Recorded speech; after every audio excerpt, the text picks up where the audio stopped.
Donk Squad. How you guys doing today? Man, I am in such a good mood for several reasons. The first one, obviously, most notably, is I'm about to hop on this 750, and I know,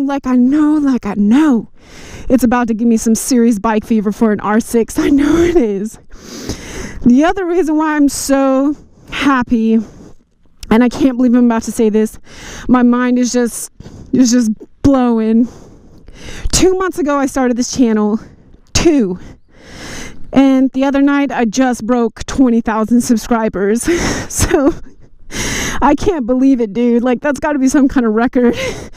And I just want to say thank you guys so much for your support. Because when I first started this channel, I was like, man, I'm about to catch so much flack right now. I know it. And it's been like the total exact opposite. You guys have just been loving and encouraging and kind. And I just feel like we got a good family. You know what I mean? We got a good family. Some of you guys are here for the donkey. Some of you guys are here for therapy. Some of you guys are here for doc.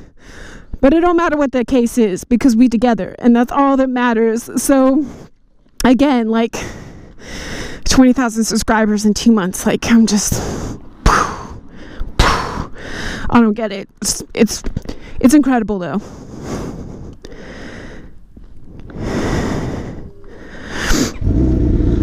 Let's see if I know how to start this thing.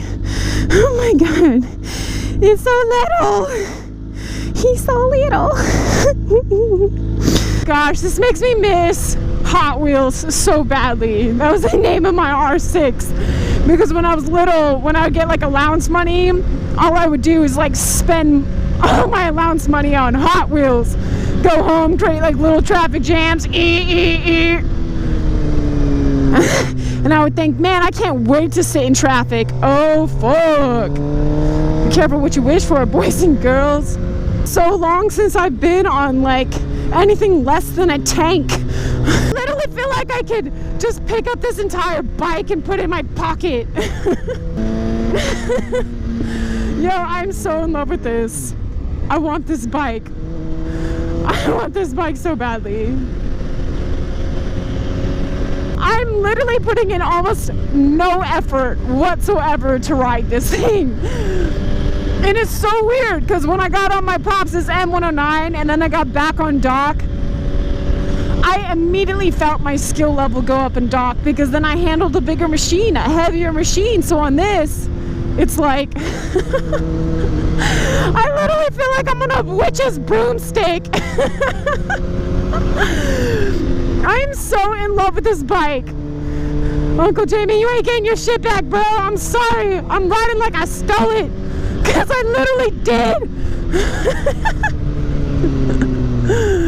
So many of you guys write in and ask me, like, Donk, just be honest. Is the booster worth it? Oh, man. I'm about to get my booster card pulled. Doc is about to kick my sorry cheating ass to the curb.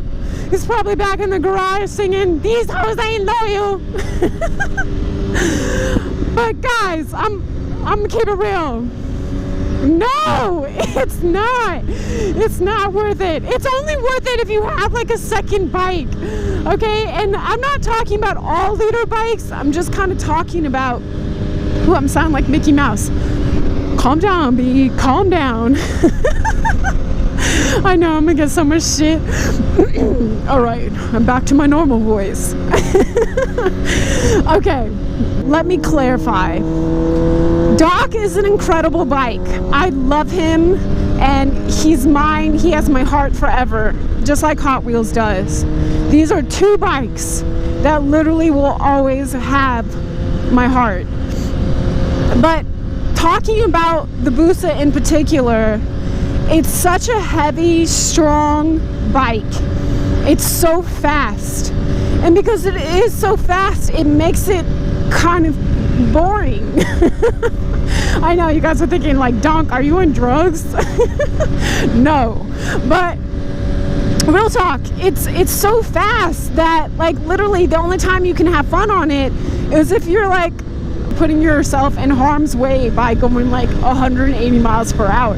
You could kill somebody, you could kill yourself. Take that kind of riding to the track. Probably gonna slip up and say this little bike a lot in this video. Is a 750 little? No, it's not, but just bear with me, okay? All right, so just a little bit about this bike. This is my uncle's 2013 Gixxer 750 made by Suzuki. Team Zook! I will be honest, I am a Yamaha girl though. Oh, those Yamahas. Love them. Its wet weight, meaning with a full tank of gas and all of its fluids, is only 419 pounds. That is light as hell compared to Doc's wet weight is like 589 pounds or something like that. As you can tell, it has an electronic speedometer. It even tells me like what my gear's in. Doc doesn't have that. Oh, so we fancy now, huh, Unc? Yeah, get at me when you got carpet in the garage. I can't believe how many of you guys thought that was just like mind-blowing. I didn't get it. It's like spare carpet. I decided to put it in the garage. Like, why not? It's a 4-cylinder bike. It's got 6 gears, and its top speed, I believe, is like 176. So, I mean, it's got some giddy up and go. The only upgrades that it has is a Power Commander 5 in the back, and of course the exhaust. You know, so many people hit me up and ask me, hey, what's a good first bike? Or I'm thinking about upgrading, or I'm thinking about getting a Hayabusa. Can you tell me a little bit more about it? And the first question that I always ask is, what type of riding do you want to do? Because I'm here to tell you, the Busa is only really good for one type of riding, going fast on straights and long, comfortable treks. And so if you're looking to take it up into the mountains, if you're looking to do twisties, if you're looking to really hone in on your skills, your riding skills, and do some MotoGP, the Hayabusa ain't it. I'm here to tell you, it's just not. Moreover, I always ask, why do you want a Hayabusa? Do you want it because of the status symbol that it represents in terms of power? Or do you want it because why? For me, it was like my first love when I truly didn't understand what a Hayabusa was. Do I care about how much power it has? Not really. Why? Because it's so fast that you can never gut it. You can never catch its power band. At least on R6s, on 600s or 750s, you can gut those bikes. You can't gut a Hayabusa. You can't gut a BMW SR1000 or R1. They're just too fast, man. And if you do, then you're asking for a death wish. Can you wheelie a Busa? Of course you can. But that bike is 580 pounds wet. Now imagine 580 pounds slamming forward on the concrete. I mean, you are asking for your front forks to be blown out after a few wheelies. Secondly, when I go up to the Tail of the Dragon this summer and vlog it, I know I'm gonna have a hard time.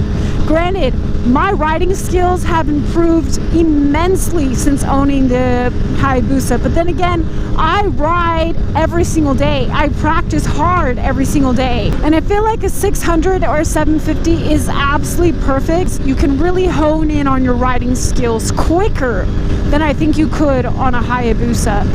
It's extremely agile, they're lightweight, and ultimately the number one reason is that these bikes are just more fun. There, I said it, shoot me. They're more fun. Some of the things I'm already starting to notice about being on the 750 is my wrists are numb, my feet are numb, my crotch is going numb. I know, TMI. But I mean, I definitely do not feel as comfortable as I do on Doc. A lot of you guys ask me, would I ever get rid of Doc? The answer is no. I will never get rid of Doc. I'm gonna ride him until the wheels fall off. And when the wheels do fall off, I'm gonna mount them on the wall of my garage. Doc is incredibly sentimental to me. Ultimately, Doc allowed me to encourage my father to get a motorcycle in which I taught him how to ride. But I am gonna get another bike because I want to wheelie and I want to learn. Like I want to take twisties really fast. I'm tired of getting my ass whooped in twisties on Doc. And I want to have a different riding experience. You know, one day I might want to, you know, take a ride up to Blood Mountain and be able to actually keep up with the gang that I'm riding with. Or other days I might want to take a long, joyful ride, and Doc is perfect for that. This is not good for a long, joyful ride. There's no doubt about it. This bike is not perfect for a nice, long, relaxing ride. No, the Busa is. The Busa is like riding a couch. Let's giddy up and go. Let's go, donkey. God, I love this thing. I want it so badly. Oh, ooh, it's the blue light special. And I only like the red, if you know what I mean, Jelly Bean. Do you guys like my little rig system here? Isn't that cute? Leave it up to Donkey to get creativity. Not today, GSP, not today. You guys already tagged me for like a $200 ticket for going like 1 mile over the speed limit. Stupid. I'm remembering is how high I'm sitting up. Honestly, like I can almost kind of say that I don't know if I like that anymore. I feel so high up in the air. Also, I feel like my ass is just straight up, just sticking up. Like, poor cars, all they're seeing is cheeks. Alright guys, well that's it for me today. I am super hot. I literally feel like I've slipped into the 7th circle of hell. I mean, I'm sweating from head to toe. It is time for me to go home, get a nice cold Moscow mule, do a little sippy and feel a little tipsy and play some good old fetch with my baby Jethro Bodine. So until next time, which won't be very long, Donk is out.